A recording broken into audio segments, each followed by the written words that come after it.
नमस्कार मंडळी, मयुरीज किचनमध्ये तुम्हा सर्वांचं खूप खूप स्वागत आहे। आज आपण ना कैरी बनवतोय, चटपटीत कैरी, थोडासा वेगळा ट्विस्ट देऊन बनवणार आहोत। कैरी म्हटल्यावर सगळ्यांच्याच तोंडाला पाणी सुटतं आणि आपण नेहमीच कैरी जी आहे ती कापून तिखट मीठ घालून खातोच, पण आज ना थोडंसं वेगळं आपण बनवतोय। फार वेगळं नाही आहे, एकदम सोपी रेसिपी आहे। त्यासाठी इथे मी 2 कैऱ्या घेतल्यात, स्वच्छ धुवून घेतलेल्या आहेत। त्याची बाहेरची साल जी आहे ती व्यवस्थित काढून घ्यायची, म्हणजे खाताना ना आपल्याला जास्त चावायची गरज लागणार नाहीये। मस्त कैरीची जी फोड आहे ना ती छान आंबट आणि एकदम इझिली चावली सुद्धा जाणार आहे। तर हे असं सगळी साल जी आहे ना ती काढून घ्यायची। बघा, या अशा मस्त कैऱ्या ज्या आहेत ना त्या सोलून घ्यायच्या आणि त्यानंतर ना जेवढं शक्य होईल तेवढा छान पातळ ह्याचे काप करून घ्यायचे, म्हणजे खायला ना एकदम मस्त लागते आणि दिसायला सुद्धा एकदम मस्तच दिसते। तर मी ना असं सुरीच्या मदतीने इथे पातळ पातळ फोडी करून घेते आहे। मस्त अशा पातळ फोडी करून झाल्या की आपल्याला हे एका बाउलमध्ये काढून घ्यायचे आहेत, म्हणजे आपल्याला मसाला लावताना ना मस्त त्याला मिक्स करायला सोपं पडेल। तर इथे एका बाउलमध्ये काढून झाल्या फोडी की आता ह्याच्यामध्ये ना थोडे ड्राय मसाले घालणार आहोत, म्हणजेच आपलं रोजचं लाल तिखट आणि मीठ तर ह्यात जाणारच आहे।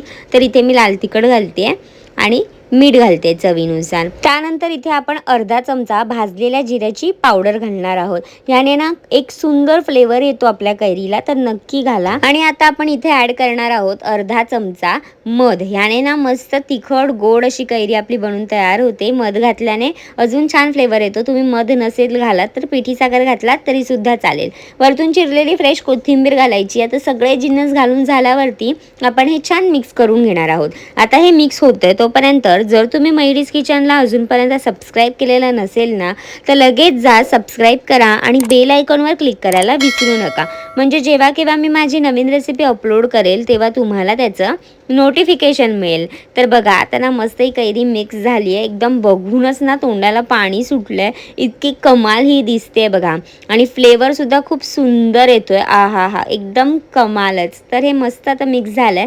आता ह्याला एका बाउलमध्ये काढून घेते आणि आपण हे कशाही सोबत खाऊ शकतो। तुम्ही जेवताना सुद्धा हे वापरू शकता, लोणच्यासारखं सुद्धा ह्याला खाऊ शकता किंवा नुसतंच सुद्धा हे खाऊ शकता, इतकं हे सुंदर लागतं। उन्हाळा सुरू झालेलाच आहे, कैऱ्या सुद्धा आता बाजारात यायलाच लागलेल्या आहेत, तर तुम्ही ना हे नक्की ट्राय करून पहा। तर आपलं हे तयार झालंय, एकदम चट्टाकेदार कैरी बनवली आहे मी।